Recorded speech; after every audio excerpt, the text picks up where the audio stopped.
আসসালামু আলাইকুম। আপনারা নিশ্চয়ই প্রফেসর আলী রিয়াজ সাহেবের বক্তব্যে জানতে পেরেছেন আজকে কি আলোচনা হয়েছে।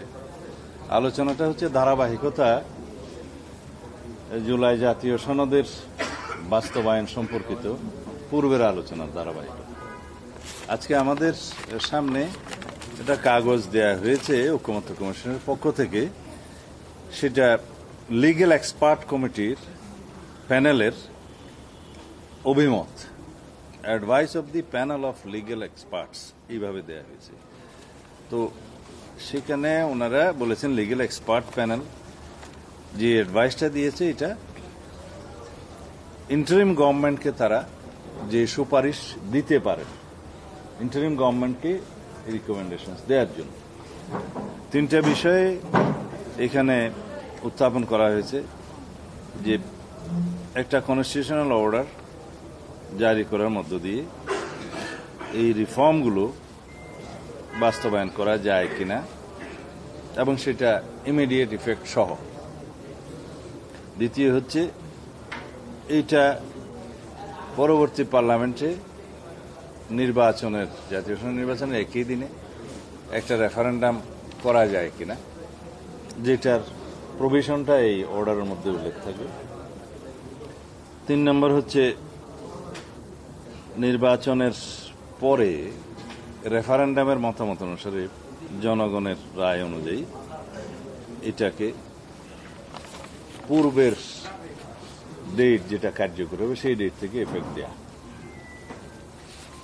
এর উপরে আলোচনা হয়েছে, অন্যান্য প্রাসঙ্গিক অনেক বিষয়ে আলোচনা হয়েছে। তা আমি শুরু করি কিভাবে যে আলোচনাগুলো হয়েছে এবং আমাদের বক্তব্য কি ছিল। আজকে কেউ কেউ প্রশ্ন তুলেছেন এই গভর্নমেন্ট সাংবিধানিক গভর্নমেন্ট কিনা, এই গভর্নমেন্টের সাংবিধানিক ধারাবাহিকতা আছে কিনা। কেউ কেউ প্রশ্ন তুলেছেন এটা সাংবিধানিকও না এবং বিপ্লবী সরকারও না, এটা মাঝামাঝি সরকার। তার মানে এটা নয় সাংবিধানিক অথবা নয় বিপ্লবী। তো এখানে আমার উত্তরটা হচ্ছে, তাহলে প্রফেসর ইউনূস সাহেব আজকে যে একনাক সভায় সভাপতিত্ব করলেন প্রধান উপদেষ্টা হিসেবে, তিনি আছেন কিনা ওনাকে জিজ্ঞেস করতে হবে। 1 বছর হয়ে গেল এই ইন্টারিম গভর্নমেন্টের। সুপ্রিম কোর্টের মতামতের ভিত্তিতে সাংবিধানিক ধারাবাহিকতায়, সাংবিধানিক নিয়মে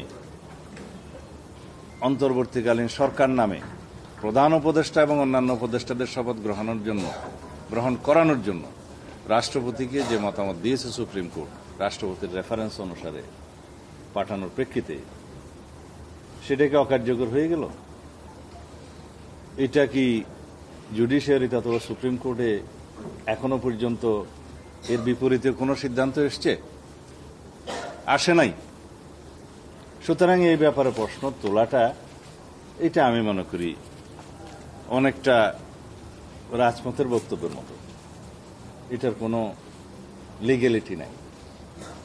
কেউ কেউ বলেছেন জুলাই ঘোষণাপত্রের উদ্ধৃতি দিয়ে, জুলাই ঘোষণাপত্রের 22 দফা অনুসারে জনগণের অভিপ্রায়ের কথা বলা হয়েছে, সেটার সোর্স অফ পাওয়ার কি, এটার সোর্স অফ এসপিরেশন নাকি সোর্স অফ লিগ্যালিটি। এই প্রশ্ন এখানে এখনই তোলা যাবে না, কারণ জুলাই ঘোষণাপত্রের যে আনুষ্ঠানিকতার মধ্য দিয়ে জাতির সামনে সবার উপস্থিতিতে মাননীয় প্রধান উপদেষ্টা ভাষণের মধ্য দিয়ে উত্থাপন করেছেন, সেই জুলাই ঘোষণাপত্রের কার্যকারিতা এখনই তো দেয়া হয়নি। সেখানে প্রস্তাব করা হয়েছে যে এই জুলাই ঘোষণাপত্র এবং গণঅভ্যুত্থান 2024-এর রাষ্ট্রীয় স্বীকৃতি দিতে হবে, দেয়া হবে এবং সাংবিধানিক স্বীকৃতি দেয়া হবে। তফসিলে যথাযথভাবে সেটা সন্নিবেশিত হবে। সেখানে বলা হয়েছে আয়োজিতব্য পরবর্তী জাতীয় সংসদে সাংবিধানিক সংস্কারের অভিপ্রায় ব্যক্ত করা হচ্ছে। জনগণের পক্ষে বাংলাদেশের জনগণ অভিপ্রায় ব্যক্ত করছে, এই কথাগুলো বলা হয়েছে। সেই অভিপ্রায় বাস্তবায়ন হবে যদি এটা রাষ্ট্রীয় স্বীকৃতি মিলে সাংবিধানিক স্বীকৃতি দেয়া হয়, সংবিধানের তফসিলে যথাযথভাবে সন্নিবেশিত করা হয় এবং পরবর্তী আয়োজিতব্য জাতীয় সংসদ নির্বাচনের পরে গঠিতব্য সংসদ সেই সংস্কারগুলো সাধন করে অভিপ্রায়গুলো পূরণ করবে। এটা সবই হবে, হয়েছে নয়। তো সুতরাং ওর উদ্ধৃতি দিয়ে যদি কোথাও কোনো প্রস্তাব উত্থাপন করা হয় যে অভিপ্রায় ব্যক্ত হয়ে গেছে, কার্যকরী হয়ে গেছে, সুতরাং এর ভিত্তিতে কনস্টিটিউশনাল অর্ডার ইস্যু করে রাষ্ট্র পরিচালনা করতে হবে, এখনই সেটা কার্যকর করতে হবে, সেটা কি আগামীকালকে বা পরশু চ্যালেঞ্জ হবে না? তো সেরকম একটা খারাপ নজির কি আমরা জাতির সামনে উত্থাপন করতে পারি? অবশ্যই পারি না। কিন্তু আমরা সমাধান চাই বলেই আমরা কিছু বিকল্প প্রস্তাব উত্থাপন করেছি, যেগুলো বিবেচনায় নেয়ার জন্য আমরা সবাইকে আহ্বান জানাব। সেখানে আমরা বলেছি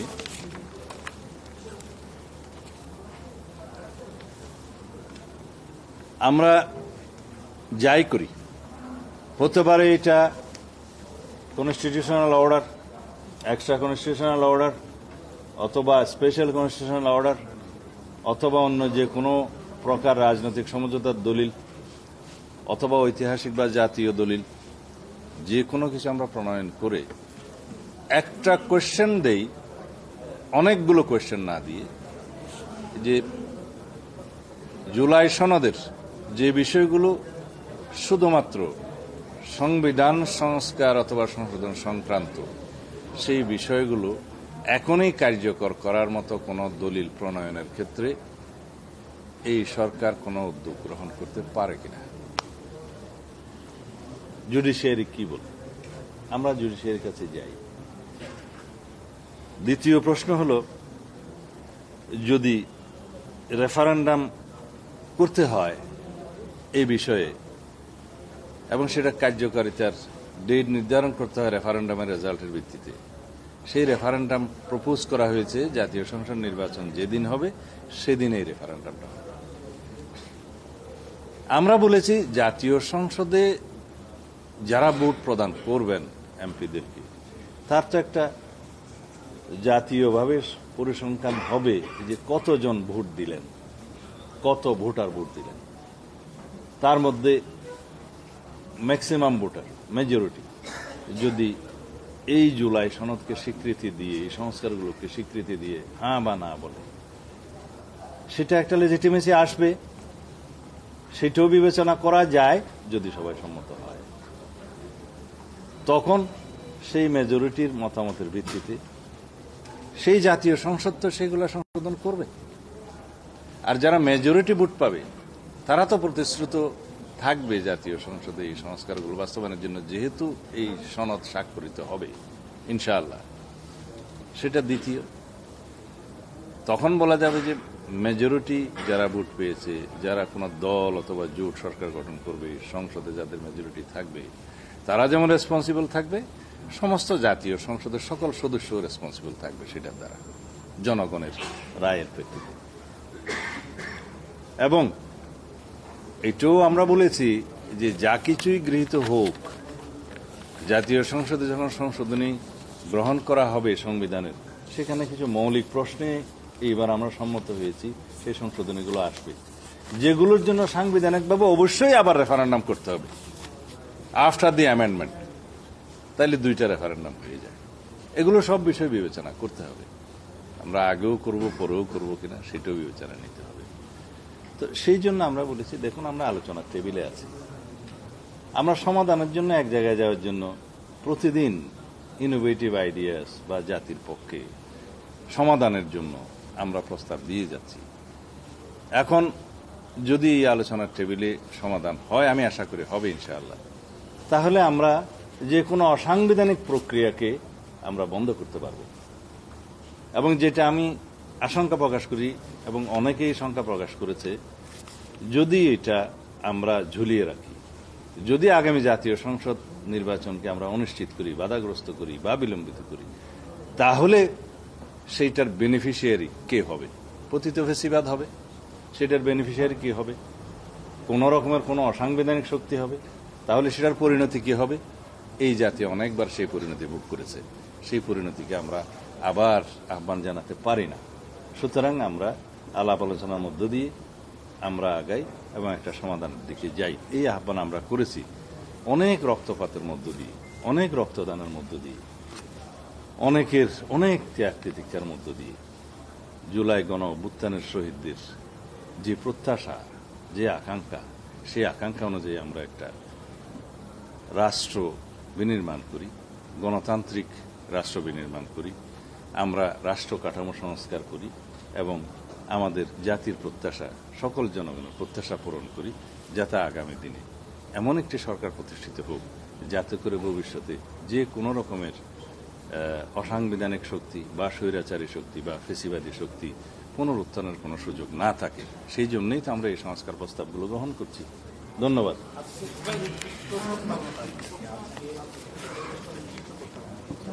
আরেকটা বিষয় হচ্ছে, গতকালকে জামাতের পক্ষ থেকে বলা হয়েছিল জিয়ার পদ্ধতির নির্বাচন তারা প্রস্তাবনা দিয়েছে এবং বলেছেন যে এই কমিশনের মেয়াদ বাড়ানো হলেও যদি সদিচ্ছা না থেকে রাজনীতি তাহলে এখানে ঐক্যমত্যে পৌঁছানো সম্ভব না, এবং তারা এই জন্যই এই আলোচনার টিভির পাশাপাশি তারা মাঠেও আন্দোলনে।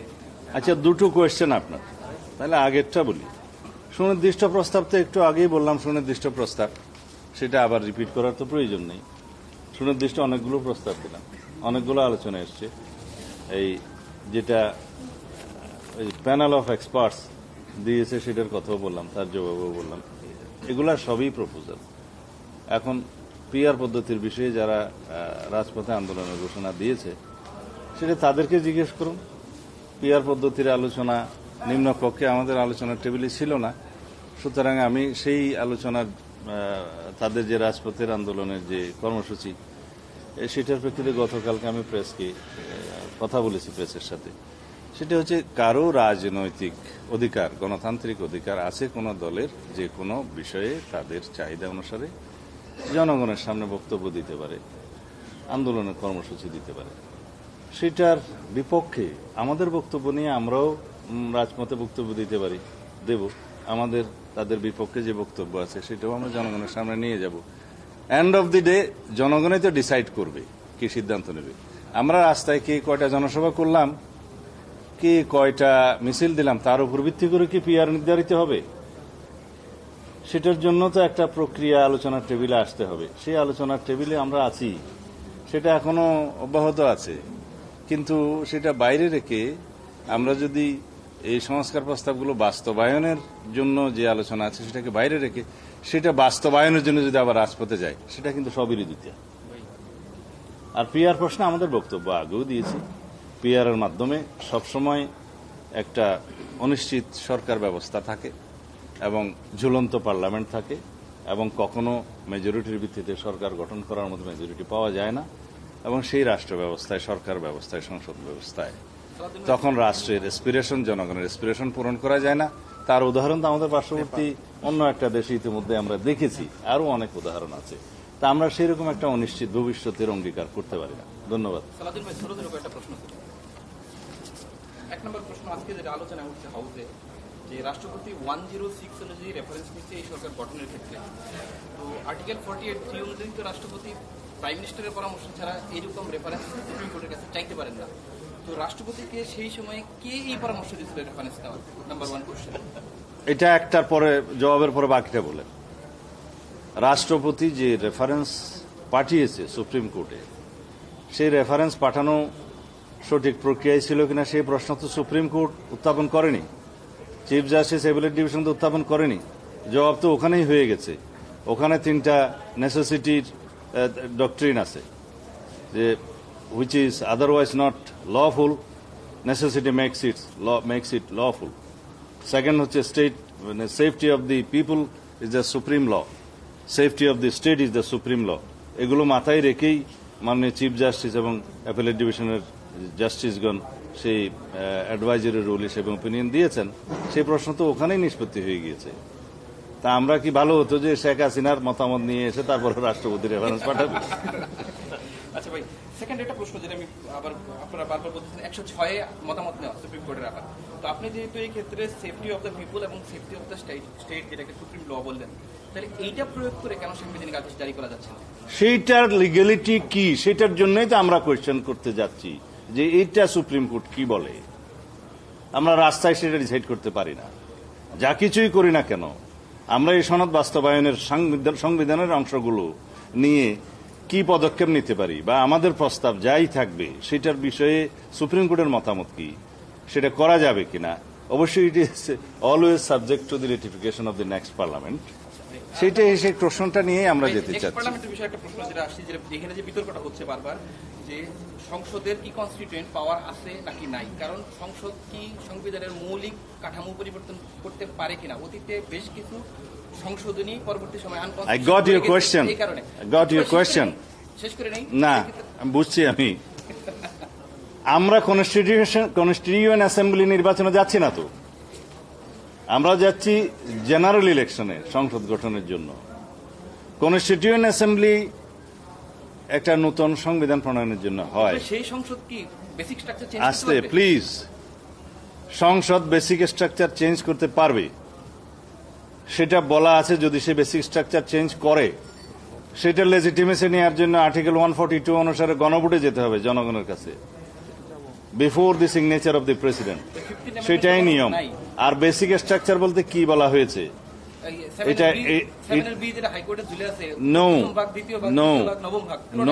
নো প্লিজ আমি বলি, যেগুলা হাইকোর্টে 15th অ্যামেন্ডমেন্টে যেটা বলা হয়েছে void and ultra vires constitution to the constitution, সেই প্রভিশনগুলো উল্লেখ করা আছে 6টা।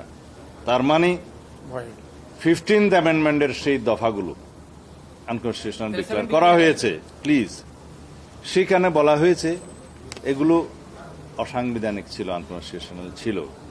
এবং 7 ক এবং খর কথা আপনি বললেন, সেটা নেক্সট পার্লামেন্টের এখতিয়ারকে ওখানে খণ্ডন করা হয়েছে এবং সংবিধানের প্রায় 1/3 অপরিবর্তনীয় ঘোষণা করা হয়েছে। সেটা নেক্সট পার্লামেন্টের এখতিয়ার।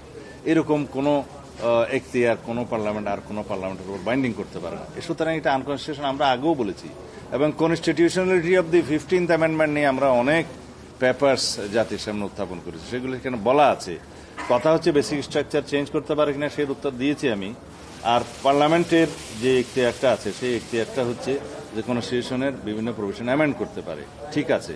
কিন্তু মৌলিক প্রশ্নে যে সমস্ত কনস্টিটিউশনের প্রভিশনগুলো অ্যামেন্ডমেন্টের পরে, সেটা অবশ্যই জনগণের কাছে যেতে হয়। সার্টেন আর্টিকেল অনুসারে সেটা বলা আছে, প্রিএম্বল আর্টিকেল 8, 48, 56 and 142, প্লাস আমরা আরো দুটো প্রপোজ করেছি 58-এর ক 2 পরিচ্ছেদ সহ, যেগুলো তত্ত্বাবধায়ক সরকার সংক্রান্ত ভবিষ্যতে এটা যেটা ইনক্লুড করা হবে।